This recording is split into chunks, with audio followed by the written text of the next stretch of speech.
L'homme est fait de chair, de sang, de nerfs et d'os. Son esprit vit de 5 choses. Ce qu'il doit voir, ce qu'il doit respirer, ce qu'il doit dire, ce qu'il doit entendre, ce qu'il doit faire. Mais le véritable courage, c'est pas de dire ce qui est juste, c'est de le faire.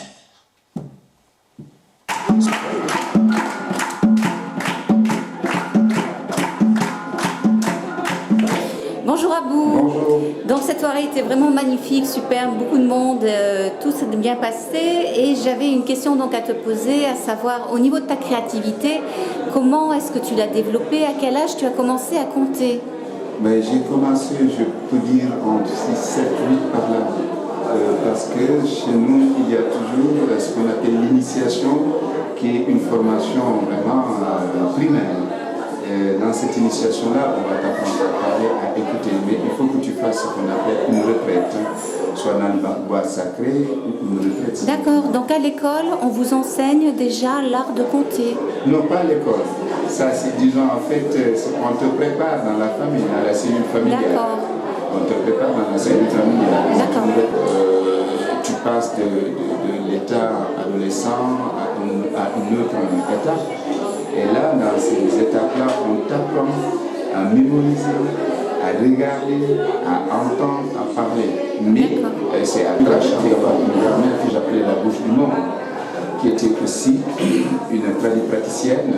Une quoi? Une tradipraticienne qui soignait beaucoup. D'accord. Avec des plantes, avec des choses comme ça. D'accord. Mais elle racontait beaucoup. Vraiment, ma formation orale me vient de là. Bon. Oui, alors vas-y, tu me racontais comment est-ce que toi tu es devenu conteur, qu'est-ce qui t'a donné envie de devenir conteur à l'origine? En fait, j'ai pas eu envie de devenir conteur, tout comme je n'ai jamais eu envie de devenir musicien. Donc pour moi, ça s'est révélé tard. D'accord. Mais lorsque ça s'est révélé, bon, les choses sont venues. À quel âge? Oh, moi, j'ai dû m'intéresser sérieusement à ces questions à la trentaine et aujourd'hui, je suis près de la soixantaine. D'accord. Alors, qu'est-ce qui a fait dans ton chemin de vie pour arriver à la trentaine, pour être intéressé au niveau du conte? Il y a dû avoir un chemin qui t'a amené jusque-là. Ah. En fait, dans l'enfance, on a été vraiment bercé par les contes. Voilà. On a été bercé par les contes. Et moi, quand je suis arrivé en France, j'ai commencé par la musique, mais il se trouve que c'est depuis les années 90 qu'on travaille avec Abou. Des fois, il raconte des histoires. Je dis, mais attends, Abou, cette histoire que tu racontes, il y a une version chez moi. Ah oui. Il me dit, ah oui, mais même au Sénégal, il y a une autre version et tout ça. Et du coup, tout se remet en place. Quand vous m'avez demandé si vous êtes musicien ou conteur, c'est une question qui n'a pas lieu pour un Africain, ni pour un ménestrel du Moyen-Âge. Rappelons-nous qu'ils avaient toujours leur mandoline, leur luth, et donc compter ou jouer la musique pour ces gens, c'est pareil.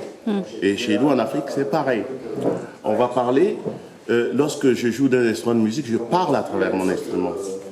Mais comme tout ce que nous disons passe par la voix aussi, la voix elle-même, elle est musique, donc on va dire la parolité de la musique et la musicalité de la parole.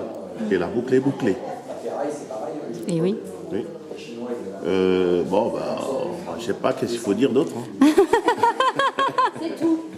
Mais c'est déjà très très bien. J'aime beaucoup travailler avec les traditionalistes qui ne fonctionnent absolument pas comme les artistes dits modernes. Oui. Voilà. Oui. Voilà. Et c'est une source Mais d'enseignement. est-ce que ça vient de tes tripes aussi? Est-ce qu'il y a quelque chose au niveau du ventre qui fait que ça sort ou qu'il y a une histoire qui arrive Oui, il faut... Si on ne vit pas les choses intérieurement, on ne peut pas les transmettre. Bon, on va dire que Abou dit que n'oublions pas que nous avons été des enfants. Oui. Et vous voyez l'imagination qu'ils ont, les enfants. Oui. C'est quelque chose de faramineux. Donc vous avez conservé votre esprit d'enfant finalement. On peut dire ça? Oui. Et Voilà. vous avez vu ce qui s'est passé Avec le petit. Avec le petit. Voilà. Ouais. Nous, on n'a pas été élevés dans un monde de... Oui.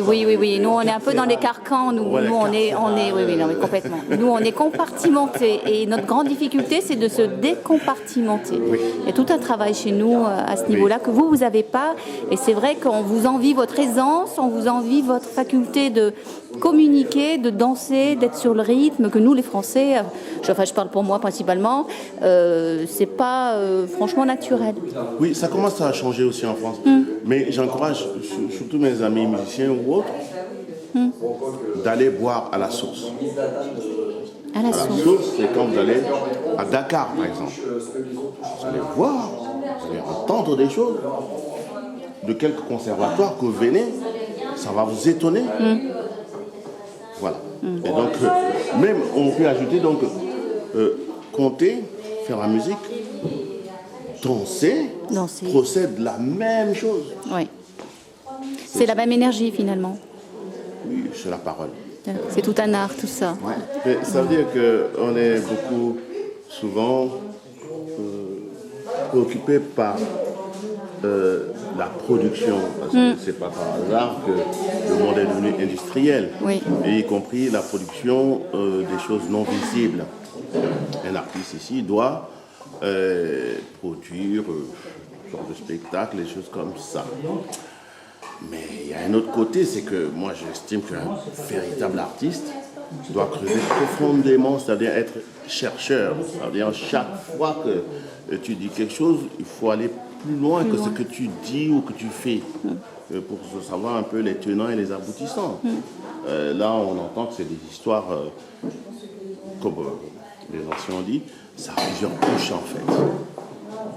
C'est Plusieurs couches. Oui, en pénétrant ces profondeurs, que maintenant on peut émerger devant telle pluie, que ça va être comme ça.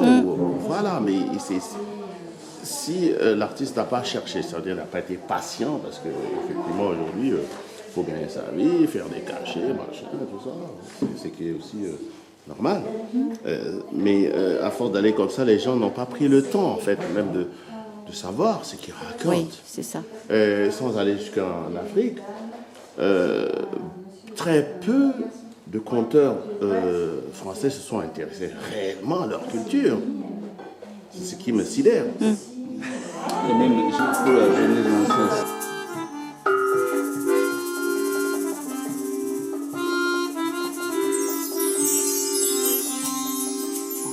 Baru walwa